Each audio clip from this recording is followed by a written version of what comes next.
Hello, Internet. Today's topic is free will. Free will is actually easy to figure out, surprisingly enough. There are really just two simple questions that Socrates out the true nature of what is popularly referred to as free will. It's not that the issue is terribly hard to figure out or that these questions are hard to answer. It's just that so many things tend to get in the way and confuse the issue. Question number one. The first simple question you should ask yourself is, why do humans do anything? The answer, because they want to, for whatever reason. Now, objections are mounting in your brain, but they're all wrong. Let me explain. Even when people are doing things they say they don't want to do, the unavoidable psychological reality is that they're still doing it because there's some auxiliary desire also in the mix that steps forward when their primary desire is stifled by the constraints of reality. I don't want to go to work today, but I'm going to anyway, actually means I still want a paycheck so I can pay bills and fulfill my basic life needs. But that's not what we habitually focus on, and so our actual desire scheme gets conflated into an erroneous, I did what I didn't want to do narrative, which is false.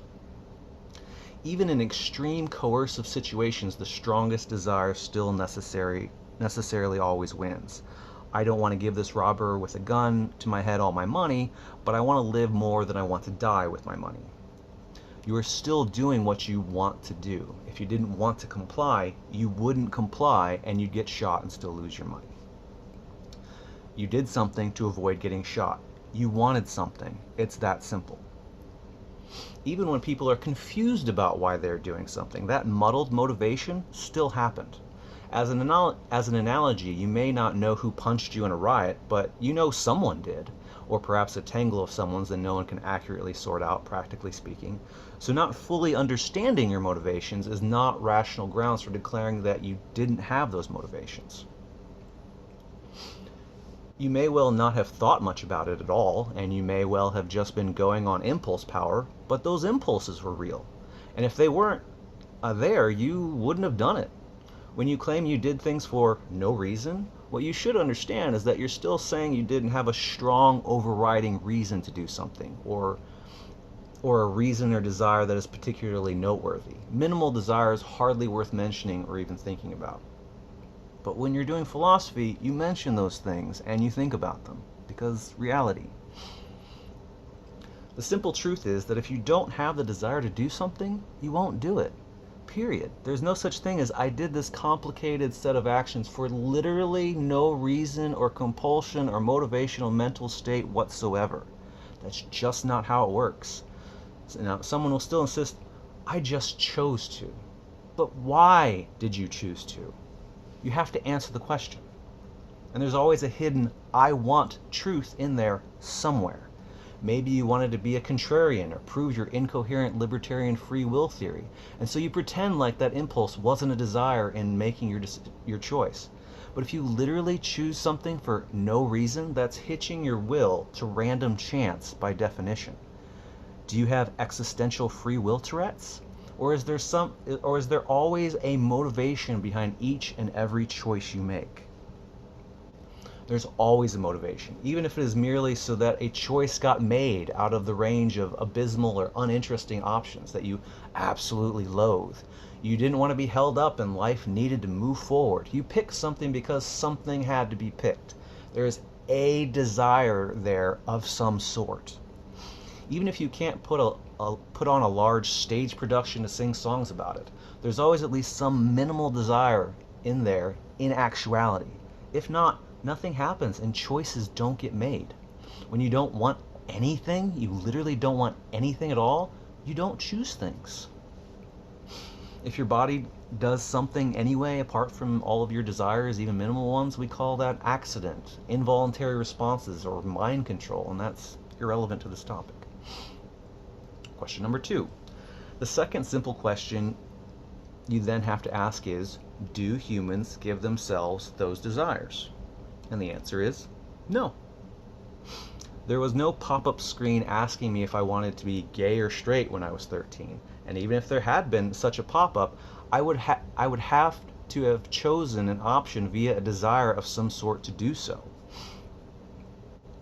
I also do not have the power, even if I wanted it, to give myself new desires not present a moment before. That won't happen until we are cyborgs with fully rewritable mental states. Until then, when did I magically grant myself, as an easy example, the desire for chocolate ice cream over some other flavor? It never happened. The same can be said of all of my desires, from the most trite of them to the ultimate moral satisfaction. Every single one of those desires was just there. I didn't choose them and couldn't have. If you shake off a strong desire for something in order to have done so, you necessarily had to have some other, at least somewhat stronger desire to do so. Otherwise, you, by definition, gave in. I did not magically choose my solar system of desires any more than anyone else ever did. To the limited extent I can learn to play the system and intentionally cultivate new desires over time, the motivation to do even that was because of still other desires I clearly did not grant myself. Even Mormons who believe they had some kind of pre-life where they chose and accepted everything that happens to them in life must have had desires to pick those life options. Where did those desires come from? Why did someone succeed in losing weight when most everyone else failed? They did not bestow upon themselves the willpower to do so. They just so happened to have it. They couldn't even choose to not have it, though via other desires they could attempt to squander that motivation. That is, if they wanted to. Behind every choice is an unchosen desire that wins that election. It follows that we have no free will in the traditional sense of the phrase. Free will, as it is popularly understood, is nowhere to be found. Desires simply happen in your mental experience. It is unchosen desires all the way down, like the turtles that hold up the mythological worlds. It doesn't even matter if desires are magic or biological computation in nature, or some combination of both. In any event, the answer to my two simple questions remain the exact same, and the conclusion necessarily follows. Everything we do is because we want to, and we didn't give ourselves those wants. End of story. It doesn't even matter what other implications of that there may be, such as when it comes to understanding moral responsibility in the land of robots. You can't answer the two free will questions dishonestly to suit your wish fulfillment on another philosophical front. That's just not how reality works. So, full stop. Deal with it. Incidentally, moral responsibility works just fine in that context, but that can be a topic for another day. Anyway, let me know what you think in the comments. Thank you.